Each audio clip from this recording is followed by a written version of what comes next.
Começa agora a entrevista com Ana Carolina de Oliveira, a mãe da menina Isabela, assassinada aos 5 anos de idade em São Paulo.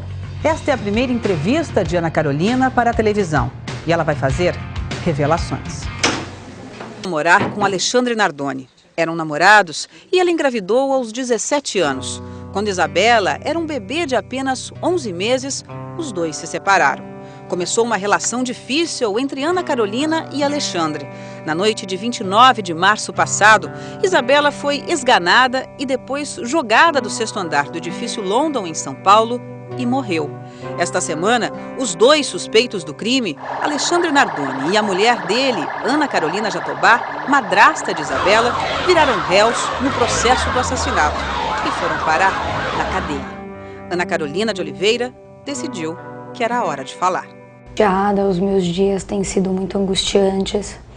Eu acho que só Deus sabe de onde eu tenho tirado forças para conseguir continuar a minha vida, porque depois de uma tragédia dessa e de tudo que está acontecendo, a vontade que você tem é de se entregar junto, de que a sua vida acabou.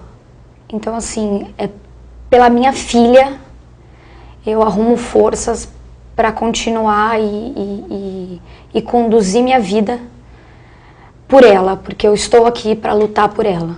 Qual foi o momento mais difícil até agora para você? O momento mais difícil foi depois desse mês, que eu voltei a trabalhar, a minha volta do trabalho é muito difícil, eu me sinto, acho que é a pior hora do dia para mim, porque eu sei que eu vou chegar em casa e ela não vai estar. Então, e as horas que eu vou dormir, e as horas que eu rezo, para Deus realmente me dar força para eu continuar, porque está sendo uma situação muito difícil para mim. O que você lembra, assim, tem alguns momentos em que você para pensar na Isabela? A hora mais difícil é realmente o momento de eu voltar para casa, porque era quando eu saía para trabalhar, ela estava dormindo. E quando eu volto, era a hora que a gente tinha de brincar, de eu ajudar ela a fazer lição. E sempre que ela ia dormir, porque nós dormíamos juntas, então sempre que a gente ia dormir, tinha dia que ela pedia para dormir comigo, que a gente dormia com a perna entrelaçada. Ela me pedia toda noite para contar uma historinha diferente, então são essas horas as horas mais difíceis para mim. Que boas lembranças você guarda dela? Ela era uma criança maravilhosa que me ensinou muito, como pessoa, como mulher e principalmente como mãe. Então... Respira fundo. Então, a sabedoria de ser mãe, porque ela me ensinou muito. Eu vi que quando... A gente pode continuar? Pode. Eu vi quando você entrou, você trouxe essa girafinha. Nós tínhamos 3 ursinhos. Um azul, que foi um ursinho que eu estava no dia do enterro. Esse, que ela ganhou. E uma Magali. Então, cada noite que a gente ia dormir, ela falava: mamãe, hoje você quer dormir com qual? Então, cada noite a gente fazia um revezamento e escolhia quem ia dormir com qual bichinho. Então, esse daqui é um que traz uma lembrança muito grande para mim. Agora, Ana, demorou um pouco para cair a ficha? Demorou. Porque, assim, pelo fato dela ir para lá, para casa do pai no final de semana, eu tinha, assim, se aprende a lidar com a situação de passar alguns dias longe. Então, na primeira semana, eu ainda estava com a sensação de que foi uma semana que ela foi passar férias, uma semana que ela esteve lá, e que eu tinha esperança de que ela fosse voltar, que ia chegar o domingo, até um dia depois do meu aniversário, que ia chegar o domingo, e ela ia aparecer. E que eu tocar a campainha da minha casa e ela ia voltar. Você achava que ela pudesse voltar, né? Eu ainda acho. Você ainda acha isso? Tem algumas horas do meu dia que... É como eu te falo, pra mim a noite é muito mais difícil.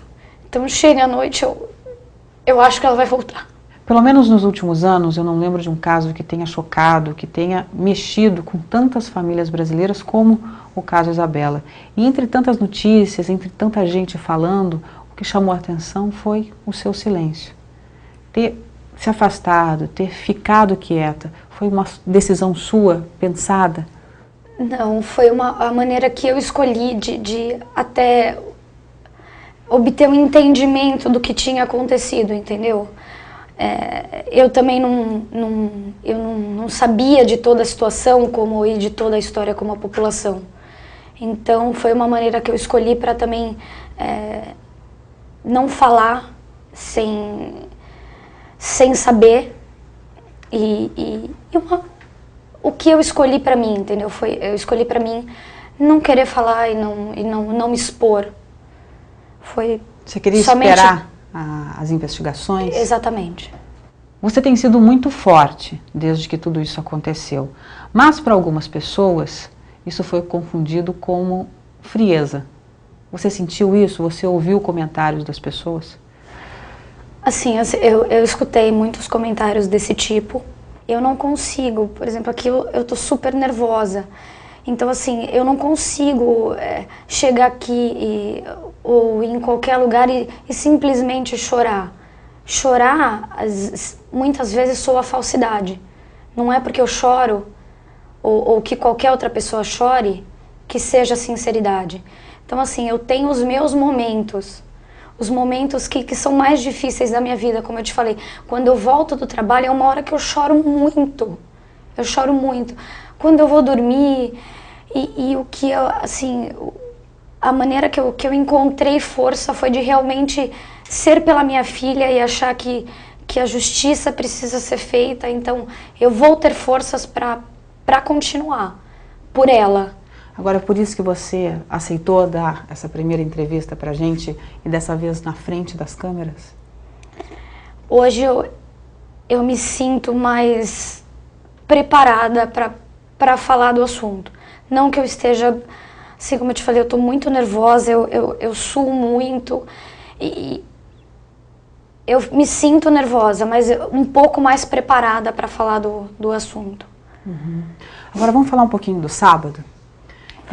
No sábado em que tudo aconteceu, onde você estava quando recebeu a ligação? Eu tinha ido à casa a um churrasco de uns amigos, que inclusive era bem longe da minha casa. E eu voltei, eu estava voltando de lá e estava indo para a casa de uma outra amiga minha que estava comigo no churrasco. Eu estava entrando na casa dela, que é bem próximo do apartamento, porque ali no bairro, acho que pelo que todas as pessoas perceberam, a minha casa, a casa dos pais dele, a delegacia e o fato são locais bem próximos. Então assim, eu cheguei com muita rapidez ao local porque eu estava próxima. E eu estava entrando na casa. Então eu entrei e saí. Eu já estava com a bolsa na mão, eu estava entrando, o celular tocou, eu atendi o celular e já logo saí. E quem ligou para você? A Ana Carolina. O que ela falou para você? Ela gritava muito, ela gritava muito, então poucas coisas que ela falava eu entendia. Eu entendi que jogaram ela.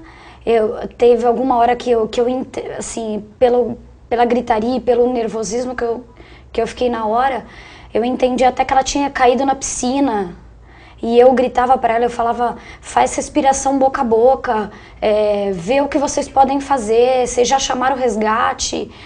E nesse caminho que eu tava indo para lá, tanto que eu desliguei o telefone na esquina, a casa que eu estava dessa minha amiga era tão perto que quando eu desliguei o telefone com ela, eu estava na esquina da rua, já entrando na rua. E ela estava ali na rua, a Ana Carolina estava ali na rua, e quando eu estava chegando, ela acenou ainda.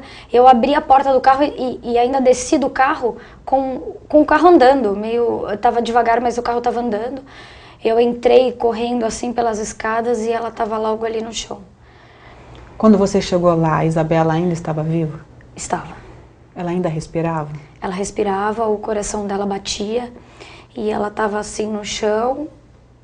Eu ajoelhei na frente dela E a única coisa que eu falei, eu coloquei a mão no peito dela e falei: filha, fica calma, a mamãe tá aqui, vai dar tudo certo. Porque a minha vontade, quando eu cheguei, era de pegá-la e levá-la. É de tirar ela dali e levar ela para socorrer ela. Só que eu não conseguia mensurar a altura que ela tinha caído. Você não sabia que era do 6º andar? Eu sabia que era do 6º andar, mas eu não conseguia olhar para cima para ver. Então, assim, a minha preocupação foi com ela. Eu estava muito centrada em tê-la ali, fosse com problema, com qualquer problema, com qualquer sequela. Mas eu queria minha filha viva. Então, uma coisa assim, ela estava com a cabecinha de lado. Então eu falei, essa queda deve ter prejudicado ela. Então, e como ela estava viva, a minha maior esperança é ela continuar viva. Então eu pensei que se eu tirasse ela dali, eu pudesse mexer alguma partezinha do corpo dela que eu pudesse prejudicá-la, entendeu? Que eu pudesse tirá-la dali, pelo fato de eu querer tirá-la dali, eu causar que ela pudesse... Um outro problema. Um outro problema, entendeu? O que você sentiu naquele momento quando você viu ela ali?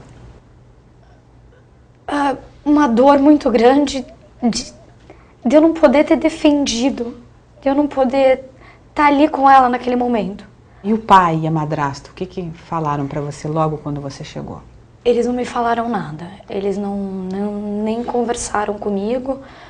O Alexandre estava próximo assim e ficou próximo dela e ele ia para todos os lados e falava para a polícia, sobe, sobe. E ele deu muita ênfase para a polícia invadir o prédio, que tinha alguém lá.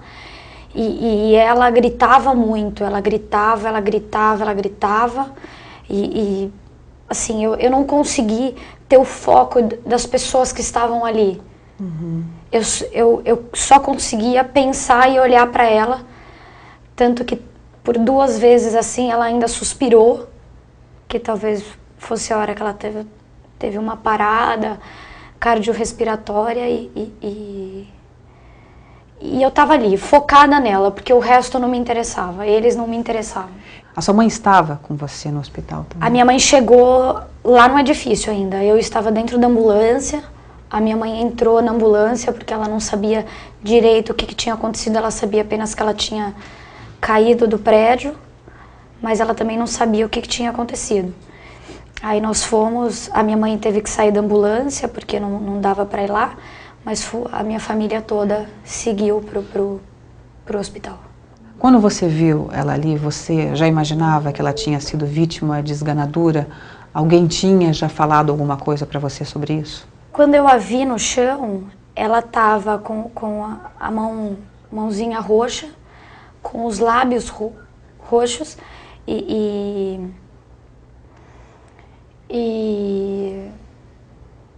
eu olhei aquilo, eu achei que fosse até por causa do frio, porque naquela noite estava muito frio. Eu achei que como já fazia um certo tempo que ela estava ali, fosse por causa do frio. Uhum.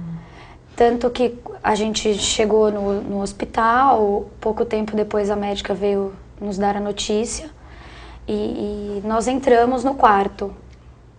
E um momento assim que a minha mãe ficou ali o tempo todo, assim, eu entrei algumas vezes e saí porque eu também, era uma coisa muito dolorosa para mim ver minha filha, que a minha filha dali ela não ia voltar. E ela tava com a língua para fora, com a linguinha para fora, assim, E eu não sabia por quê, você não pensa, eu não pensei na hora, assim, na consequência. A minha mãe ainda cuidou dela toda.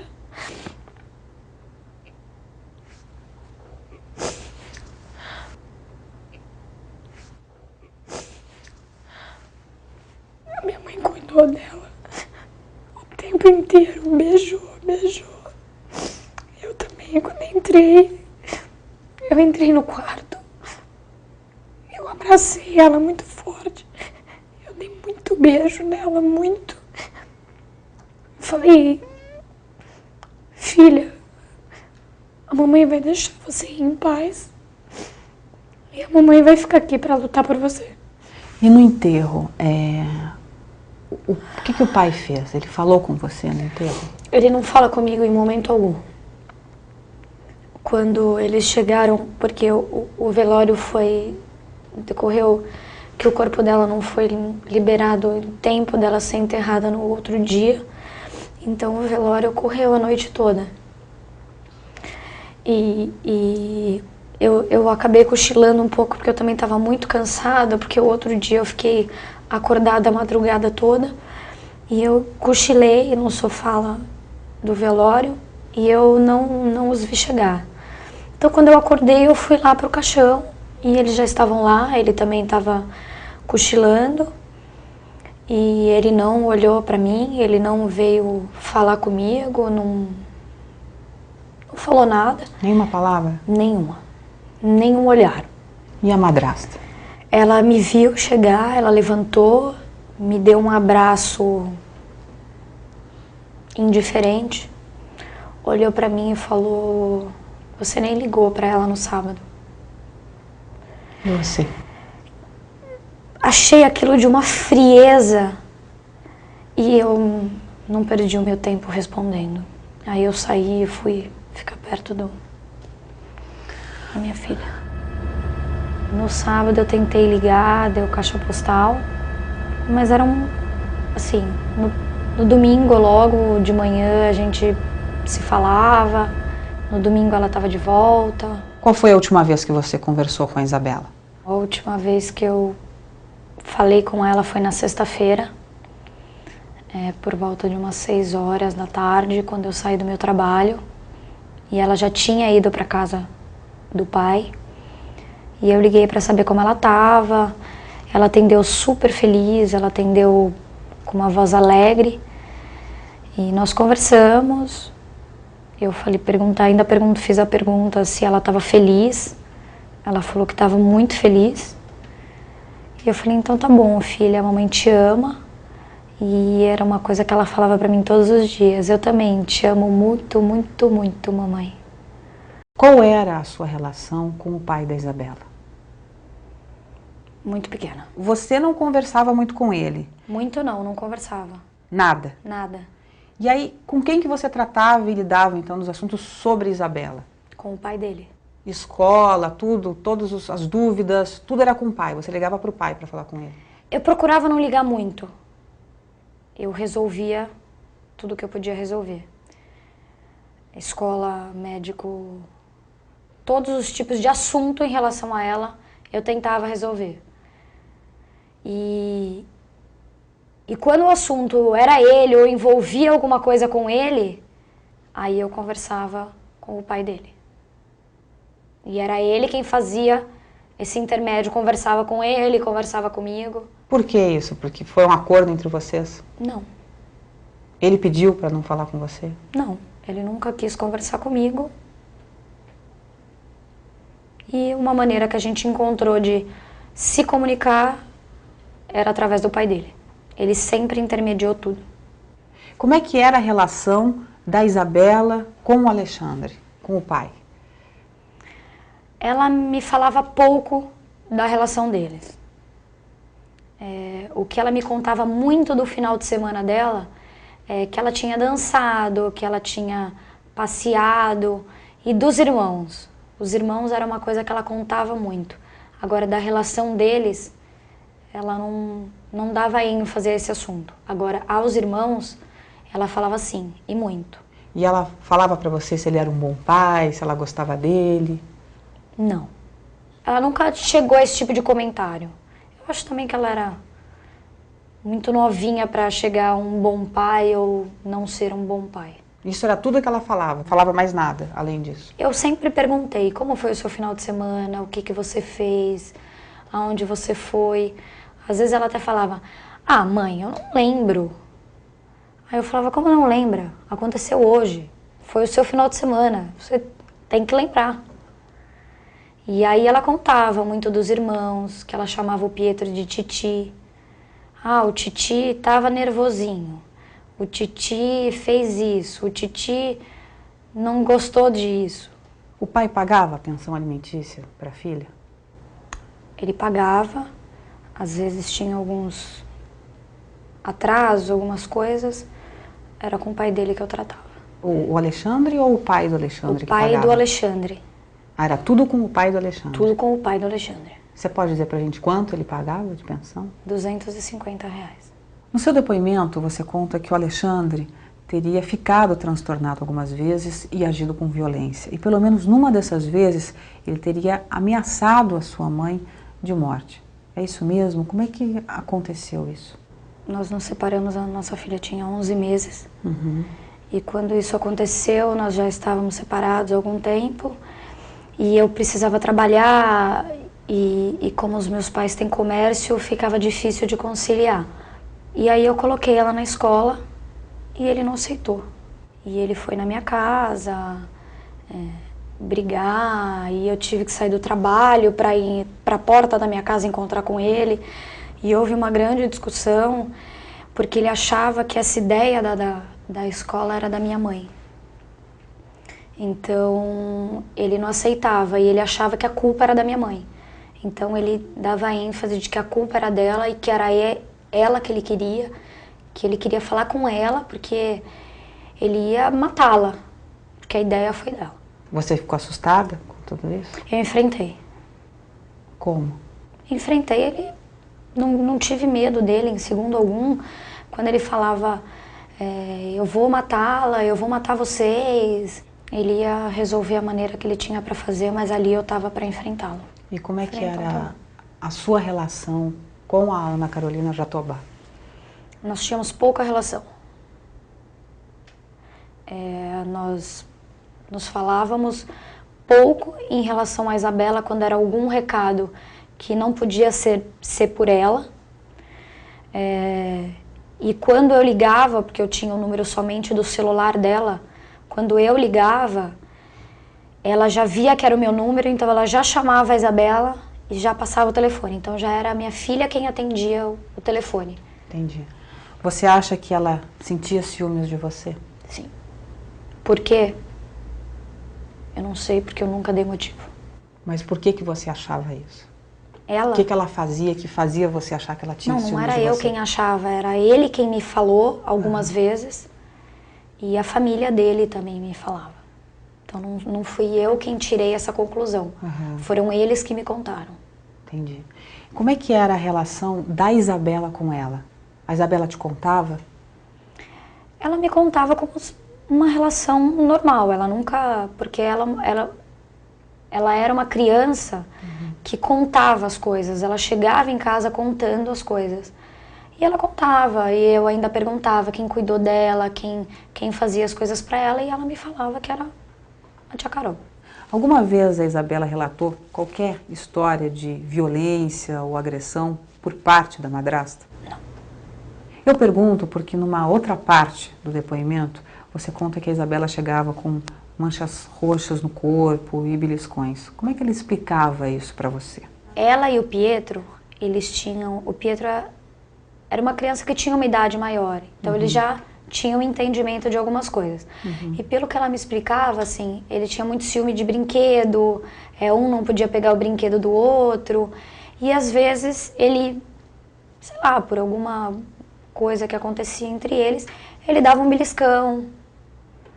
E ela chegava em casa falando, ai mamãe, o Pietro me beliscou. Qual foi a sua reação à nova decretação de prisão do casal? Eu acho que a justiça está começando a ser feita.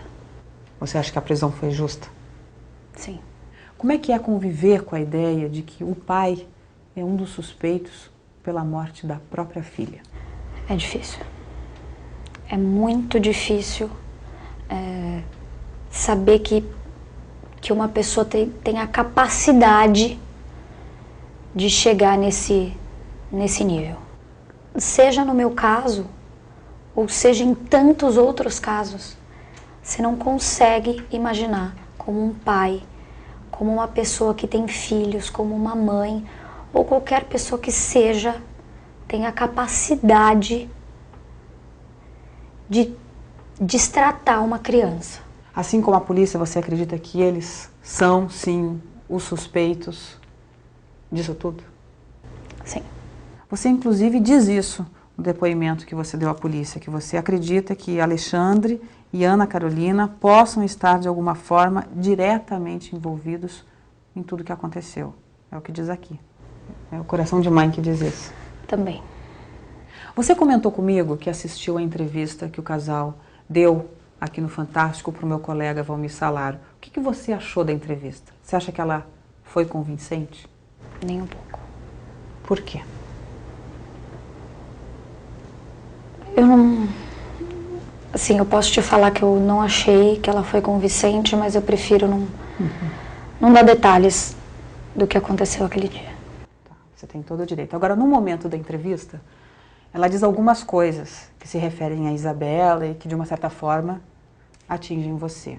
Uma delas foi dizer que, às vezes, a Isabela a chamava de mãe. Eu e o Alexandre a gente tava brincando, de um correr atrás do outro dentro do apartamento. Aí ela pegou assim, ai papai, não bate na mamãe. Aí eu e o Alexandre se espantando assim, olhando pra ela, mamãe. Aí ela falou, não, tia Carol, é que você é como se fosse minha segunda mãe. Você sabia disso? Você concorda com isso? Olha, nós tínhamos uma relação de cumplicidade, de mãe e filha. Nós éramos parceiras, nós éramos amigas, e ela tinha essa inteira confiança de que ela tinha uma mãe. Então, assim, eu não deixei em dúvida, em segundo algum, que eu não era mãe dela. A mãe dela existe, a mãe dela tá aqui. Então, ela não tinha outra mãe. E você sentia toda essa reciprocidade dela? Com certeza. Num outro momento da entrevista, Ana Carolina Jatobá diz que a Isabela gostava tanto deles que já tinha pedido para morar com eles. Ela vinha pra mim, Alexandre, e falava, tia Carol, será que um dia eu vou conseguir morar com você? Alguma vez ela falou isso para você? Nunca. E o que eu acredito, assim, depois que eles montaram o apartamento e que ela tinha um quarto e que eles deram tudo, material, o quarto e tudo, eu acredito que possa ela ter recebido uma proposta do tipo, você tem tudo, vem morar com a gente. Porque ela não tinha e nunca teve nenhum motivo para sair dali. Na minha casa ela tinha carinho, na minha casa ela tinha afeto, na minha casa ela tinha uma família. Então você não acredita que isso tenha partido dela? Com certeza não. Às vezes ela tomava banho comigo, ela fazia assim, tia Carol, no box, no vapor. Tia Carol, olha o amor que eu sinto por você. Ela fazia um coraçãozinho, aí eu pegava e fazia o box inteiro. Você lembra desse momento da entrevista? Sim. O que você acha disso? Ela fazia isso cada vez que ela ia tomar banho. Era um costume dela desenhar no box, no calor do box. Era o costume dela desenhar bonequinha. Ela desenhava eu e ela fazia um coração eu e ela. Quando ela tomava banho com a minha mãe, era um coraçãozinho para minha mãe. Então ela fazia, era um costume dela. Fazer coraçãozinho para todo mundo. Fazer um coraçãozinho para todo mundo, que tivesse até fora, para que quando ela estivesse tomando banho, eu falar, olha, esse coraçãozinho foi para você. Porque a maioria dos dias nós tomávamos banho juntas. Logo depois que tudo isso aconteceu, o pai do Alexandre Nardoni se referiu a você, de uma certa forma, como uma pessoa esquentadinha. O que você sentiu quando você viu isso? O que você acha de tudo isso? Eu acho que quando mexe com um filho seu, não tem ninguém que não seja esquentadinha. Então eu acho que quando ele se referiu a mim, com certeza foi a momentos ligados à minha filha, porque era esse o único contato que nós tínhamos. Então se algum dia eu briguei, algum dia eu lutei, foi somente pela minha filha. O promotor Sembranelli disse que acredita que tudo isso aconteceu por ciúmes. Você acredita nisso? Você acha que é possível isso mesmo? Acho que seja possível, sim. Ciúmes com relação a você, ciúmes com relação a Isabela? De uma forma ou de outra, a imagem dela era a minha imagem. Simbolizava. Claro. A outra coisa que ele fala é que esse processo de julgamento, ele deve durar bastante. Como é que você pretende acompanhar isso tudo? Eu já tenho uma advogada ingressando no processo, então eu vou acompanhar isso de frente. E você é, inclusive, uma das testemunhas de acusação, certo? Certo. Você está preparada psicologicamente para tudo isso? É exatamente isso que eu te falo, onde eu busco forças. Porque se eu entregar, eu posso não ajudar em tudo que está acontecendo. Então é aí que eu busco e peço forças a Deus, que Ele me ajude para eu poder ajudar. Porque eu vou ajudar. No que eu puder, eu vou ajudar. Por justiça. Por justiça. Você faria alguma coisa diferente se você tivesse uma segunda chance? Olha, Patrícia, eu fiz tudo por ela. Eu não fiquei devendo nada nesta vida para ela. Nada. O meu amor de mãe, a minha dedicação, tudo eu fiz por ela aqui, enquanto ela esteve comigo. Agora esse vai ser o seu primeiro Dia das Mães sem a Isabela. Como é que fica o coração nessa hora, Ana? Olha, eu não procurei pensar como vai ser o meu dia. Mas acho que vai ser um dia mais triste da minha vida. Porque há 5 anos, há 6, porque o primeiro Dia das Mães eu já estava grávida. Então eu já era mãe. Então vai ser o 7º ano da minha vida que eu não sei o que é não ser mãe. Eu sou mãe. Eu vou me considerar mãe pro resto da vida. Mas eu não sei o que é não ter um abraço. Então tudo que eu sinto e tudo que vai acontecer comigo vai ser junto com a minha mãe. Você gostaria de deixar alguma mensagem para esse Dia das Mães? Para as pessoas que estão assistindo o Fantástico agora? O que eu quero deixar é, primeiro, agradecer o que eu disse a todas as pessoas que estão me ajudando. Eu vou continuar lutando pela minha filha enquanto eu estiver aqui, em nome dela. E dizer que eu acredito que a justiça vai ser feita nesse país. Ana, então vamos encerrar. Eu queria agradecer você por ter aceitado dar entrevista pra gente e pela primeira vez na frente das câmeras e dizer para você que eu desejo, assim como eu já falei para você inúmeras vezes quando nós nos falamos pelo telefone, que eu desejo sorte, que eu desejo mais força ainda para você seguir o seu caminho, tá bom? Obrigada. Boa sorte, tá bom? Obrigada. Vamos lá, vou te levar.